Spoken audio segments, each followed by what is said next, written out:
Bonjour à tous, aujourd'hui on se retrouve pour le deuxième épisode du MAC culturel. Ce deuxième numéro sera exclusivement dédié à la 3e édition des Promesses de l'Aube qui s'est déroulée à Aix-en-Provence du 16 au 19 octobre 2025. Cette année encore, les artistes étaient nombreux. Au total, une 50aine de participants étaient présents. Participer au festival, c'est rencontrer des auteurs et autrices émergents, faire des ateliers d'écriture et d'illustration et bien sûr échanger. Valérie Langronne, coordinatrice des Promesses de l'Aube, nous explique en quoi consiste l'événement. Alors, les Promesses de l'Aube, c'est un festival littéraire qui, pour sa 3e édition, et à partir de sa 3e édition, propose de mettre en valeur, en avant, de nouvelles voix, de nouveaux auteurs, et surtout pour faire connaître et vivre la littérature autrement. Et pas seulement à travers le livre qui est plus une expérience individuelle. Là, on va on va partager la littérature, c'est-à-dire par le biais des rencontres avec les auteurs directement, mais aussi on va les écouter puisqu'il y a énormément de lectures, de performances qui sont proposées. Pour ce MAG, on va se focaliser sur la soirée du 17 octobre où le public a pu écouter des textes lus par des auteurs eux-mêmes, parfois accompagnés de musique ou d'ambiance sonore. Pour vous, nous sommes allés à la rencontre de 10 artistes qui ont bien voulu répondre à toutes nos questions. Je vais lire un texte inédit qui s'appelle « Je veux du banal » et je vais m'accompagner avec des platines de DJ. Je désire du banal. Je vais performer un de mes textes. En l'occurrence, je vais lire et chanter quelques chansons qui sont liées au texte. Voilà. Hello,Alité.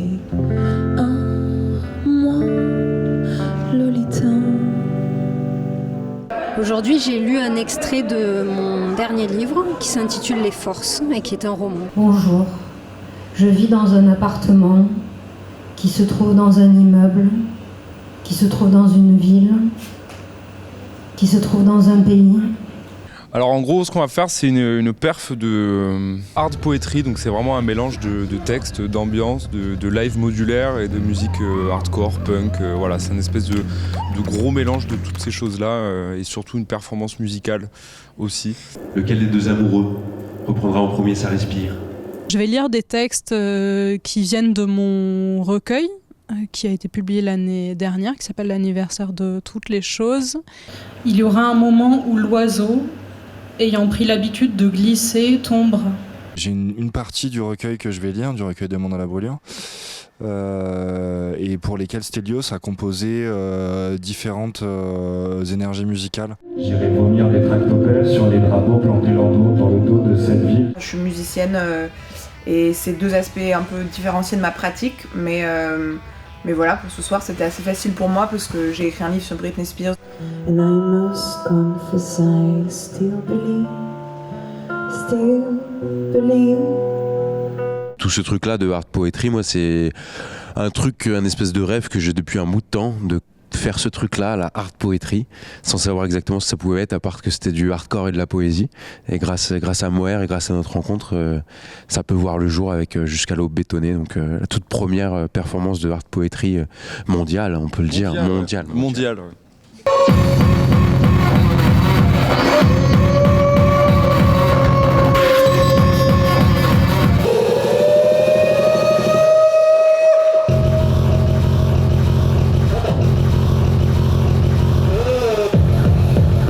Parce que dans un premier temps, la lecture à nu, c'est un peu aride. Ça demande une forme d'attention qui est soutenue et qui n'est pas forcément agréable pour le public. Et la musique permet d'emmener la poésie ailleurs, de l'augmenter, de la faire résonner autrement et de vraiment de lui donner une autre dimension qui est à mon sens beaucoup plus intéressante. J'ai tendance à beaucoup parler des trous. C'est un truc qui revient tout le temps dans mes textes. Mon livre Au pieu commence par le trou tourne autour du trou, ne pas se laisser tomber dans le trou. Parce qu'en fait, pour moi, l'idée dans la vie, c'est un peu la conclusion à laquelle je suis arrivée à mon grand âge.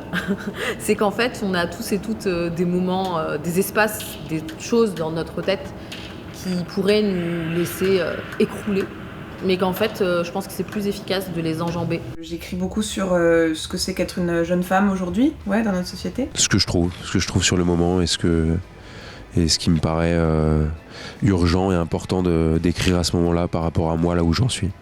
Un inconfort d'être dans la vie et de devoir réagir à la vie telle qu'elle nous entoure, peut-être. Où je suis touché par les ruines, au sens large, ce qui est fini et ce qui reste une fois que les choses sont finies.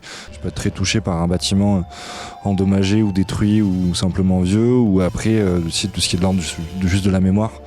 De voir que les choses s'effacent petit à petit en nous parce qu'on engrange du vécu, c'est quelque chose qui me touche. Et donc j'aime bien sauvegarder les choses par l'écriture comme ça. Ma poésie est assez personnelle quand même, donc je dirais qu'il y a toujours comme ce thème-là de l'intime, même si bon, le mot, je suis pas certaine que je l'aime, là, mais tu sais, l'intime aussi comme perspective politique, donc un peu de la détresse, de la maladie mentale, des enjeux personnels et sociaux.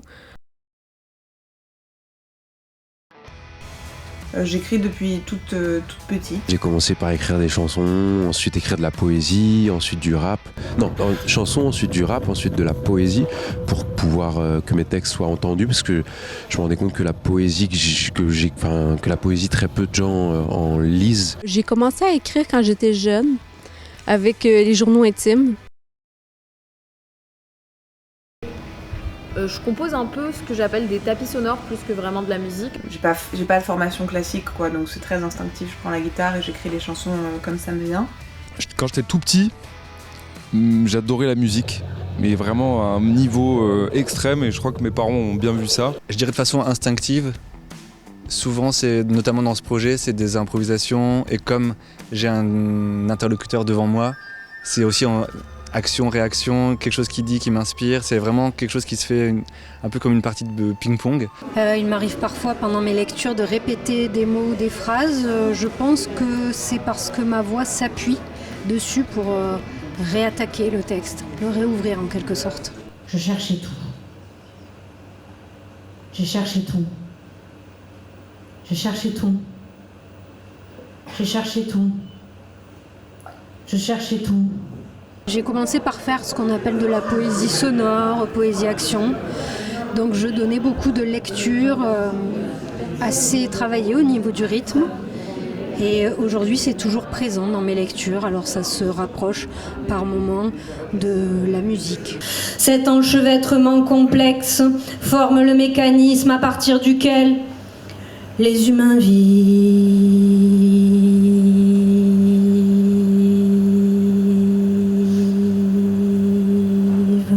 Comme vous l'avez remarqué, les artistes ont vraiment bien joué le jeu en répondant sincèrement aux questions. Chacun est venu retranscrire son univers et le partager à un public attentif et intéressé. Ils ont aussi chacun leur façon de raconter. Partir de temps en temps en vacances et peut-être se chamailler sur la bonne route à prendre, ou le repas du soir, ou les choses à mettre dans sa valise, tout en sachant qu'on s'aime assez, on s'aime vraiment assez pour que ça ne soit pas grave. J'entends l'instant exact où nos masques de titane heurtent le sol, le craquement de chaque trahison. Vous n'avez pas pu saluer vos proches dont on ne pleure que des morceaux. La paix est un règne non encore advenu, la lèvre pleine de terre rouge. Mais pourquoi se bat-on pour ne pas ignorer vos plaies? Alors non, je ne leur ai jamais dit à ces garçons. Ce que je crois, je leur dirai aujourd'hui, j'espère. Ce que j'intimerai à cette jeune fille-là, assise sur les marches devant un musée, les jambes écartées à rire trop fort, de répondre à ce garçon qui lui glissait à l'oreille « Louise, on voit ta culotte », répondre « Et alors ? Et alors ?» Les poumons ont commencé la décomposition. Une personne posera déjà son bébé sur le compost. Je suis bizarre. Nous sommes ici sans savoir ni comment ni rien. Nous subvenons à nos besoins. Nous assouvissons nos instincts suivant les rituels de notre espèce. Alors j'ai laissé la goutte, te slalomer les boucles, te glisser sur le front, te caresser le crâne. T'as passé la trentaine, sors et surtout fais-toi beau. Parce que la nuit, tu sais, elle ne regarde que les beaux. C'est une chose bien connue, c'est un secret millénaire, sélection naturelle. Oui, la nuit, elle ne regarde que les beaux. Il pleut, je vous ai de repères, j'ai repéré une meuf, je vous ai de repères, elle a de mouvement, j'ai repéré une meuf, contre une érosion. Il pleut.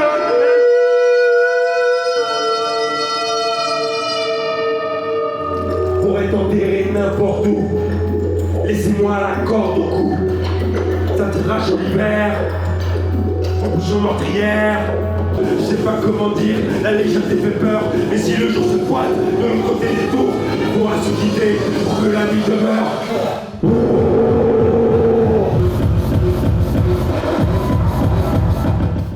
C'était une véritable parenthèse spatio-temporelle. C'est comme si on quittait notre quotidien le temps d'une soirée. Mais d'ailleurs, qu'en a pensé le public ? C'est un bel écrin, des belles conditions pour entendre la corporalité des mots. Les 3 autrices qu'on a écoutées étaient formidables, chacune dans son genre, mais avec beaucoup d'énergie. Puis l'organisation est très chouette, c'est un lieu que je ne connaissais pas. Bonne qualité sonore et visuelle, chouette éclairage, vraiment très bien. Pour moi, c'est une première édition, donc je suis en pleine découverte et j'apprécie déjà l'initiative et puis la diversité des propositions. J'ai été ravie de cet événement. Ce que j'ai aimé, c'est la présence de chaque poète, chaque auteur. On a beaucoup entendu qu'il était difficile de vivre de l'art. Mais alors, est-ce que c'est le cas pour nos artistes ? Oui, je commence à réussir à en vivre depuis pas longtemps. Oui, moi j'ai la chance d'en vivre, ouais. Et ouais, en vrai, ouais, parce que je suis régisseur son à côté et en fait je vis des deux, quoi. Donc comme les deux rentrent dans le statut de l'intermittence, oui, je vis des deux. Donc c'est plutôt cool. J'écris, mais ça me convient très bien que ce soit quelque chose d'assez indépendant du besoin de devoir gagner de l'argent. C'est-à-dire que je travaille dans une association, je suis salariée, donc j'ai un emploi tout à fait fixe et stable. Mais du coup, j'ai pas ce poids sur ma pratique artistique. J'ai pas besoin de, quand ça concerne mon écriture, de devoir accepter des choses qui m'intéressent pas. J'arrive à vivre de l'art en général, pas vraiment de la poésie par contre. Là. Je vis assez maigrement, je dirais, là, mais j'y arrive, ouais. J'ai de quoi manger, payer mon loyer et payer de l'essence s'il y a besoin, quoi. On a vu que le public a vraiment apprécié l'événement. Mais en plus d'avoir été émus par les textes, ils auraient pu l'être par les interviews. J'ai donc sélectionné pour vous les moments qui m'ont particulièrement touchée durant nos rencontres. Je sais pas exactement ce que je transmets. Disons que j'essaye de proposer une manière de faire sens de son identité, même quand elle est multiple, de pas se sentir obligé d'obéir aux injonctions à réduire qui on est pour rentrer dans des cases. On peut être qui on est tout en même temps, même si le monde a tendance à nous dire d'éviter. J'espère un désir de vivre en tout cas, ouais. C'est Simon qui avait dit ça un jour d'ailleurs, c'est que il y avait quelque chose de beau dans le fragile. Et j'aime bien notre équilibre, on est toujours sur le fil. Et même dans la façon dont on a créé ce projet, c'est qu'on s'est jamais vraiment posé longtemps en réfléchissant beaucoup, en théorisant les choses. C'était toujours fait dans une forme de fragilité. Je me raconte beaucoup à travers mon travail parce que mon approche est très, très personnelle. J'aime beaucoup contextualiser et situer. Donc, c'est sûr que je suis le corps qui parle, je suis la bouche qui parle, les mots passent à travers comme mon corps. Et puis même quand la poésie est très abstraite, là, c'est un peu un projet plus abstrait sur lequel je travaille avec la Marelle. Ça passe quand même par mon corps. D'avoir réussi à tenir mes désirs et de ne pas avoir lâché même quand c'était plus difficile. Et maintenant, je suis aussi très contente de m'être autorisée à chanter parce que c'est ce que je voulais faire depuis toute petite. D'être arrivé à vivre la vie que je voulais mener alors que c'était pas gagné de prime abord, de devenir un artiste et d'en faire un métier tout simplement, quoi, de vivre de ça. J'ai eu une immigration choisie qui s'est bien passée, mais qui m'a quand même vite confrontée au fait que, disons que les corps, selon là d'où ils viennent, n'ont pas exactement la même valeur. Et je pense que ça m'a rendue du coup sensible à énormément d'autres types d'oppression. J'ai l'impression que d'en parler, ça permet de passer à autre chose, aussi de faire commun, de permettre de voir qu'on est souvent nombreuses à vivre ces choses-là et à se sentir moins seule là-dedans. Donc c'était un geste important pour moi. Mais oui, je pense qu'il y a un peu de moi dans toutes ces expériences-là. Ouais. Je pense qu'on dit que je suis impudique et troublante parce que peut-être que je le suis. Je sais pas, je saurais pas quoi dire de plus. Ça reste assez vrai. J'aime pas trop l'idée du secret. Je suis pas très bonne à savoir qu'est-ce qui peut être dit ou qu'est-ce qui ne peut pas être dit. Tout ça, ça me met mal à l'aise. J'aime ça l'idée de tout révéler, tout dire. Et si on était beaucoup plus ouvert ou honnête avec tout ça, j'ai l'impression que le monde irait mieux. La brûlure, c'est un état de perte. Ce recueil et l'écriture telle que je la conçois d'une manière générale, c'est comment à travers des deuils, des deuils imagés, hein, c'est pas forcément le fait de perdre quelqu'un de manière très littérale, mais en tout cas quand une partie de la vie s'arrache de soi et que l'écriture naît de cet espace, voilà, il y a une forme de brûlure qui se crée, de l'arrachement, et c'est à partir de cette brûlure qu'on peut écrire. Et donc Demande à la brûlure, c'est, en tout cas pour moi, c'est au travers de l'écriture, demander au mal dont je souffre à un moment donné, de devenir poésie quelque part, quoi. Et ensuite dans le poème c'est une forme d'incantation, c'est comme si on pouvait demander au feu ce qu'on voulait. À partir du moment où on a foi dans le pouvoir des flammes, on peut s'adresser à elle. Bon, avec tous ces extraits et ces textes un peu tristes, on peut ne pas avoir le moral, mais on ne va pas vous laisser comme ça. Voici donc un petit bêtisier. Alors je suis personnellement arrivé en bus, tout droit, 30 minutes depuis Marseille, parce que j'habite à Marseille. Voilà, et en voiture après. Rien. Je ne me raconte pas à travers mes livres. Je n'ai pas d'amour pour les mots. Normal. Ça, c'est une question piège, même si elle n'a pas l'air d'être une question piège. Qu'est-ce que je transmets à travers mes textes? C'est des questions difficiles, hein. J'ai mangé une soupe et je me suis chicanée avec mon frère. Aussi, ce que j'adore, c'est quand je lis puis les gens pleurent. Ça, c'est comme ma grande récompense, là, faire pleurer les gens, j'adore ça. Moi, il n'y a rien que j'adore plus qu'aller dans une soirée de poésie, puis on pleure en groupe, là. Ça, j'adore. La poésie française, je découvre tranquillement. C'est incroyable aussi. On serait juste obligé d'ajouter ça, je m'excuse. Pour l'instant, c'est vrai que dormir, ça me paraît vraiment le maître mot des projets à venir. On n'est pas du tout des gens au bout du rouleau. Pour clôturer ce mag, nous allons parler avenir avec les futurs projets des artistes.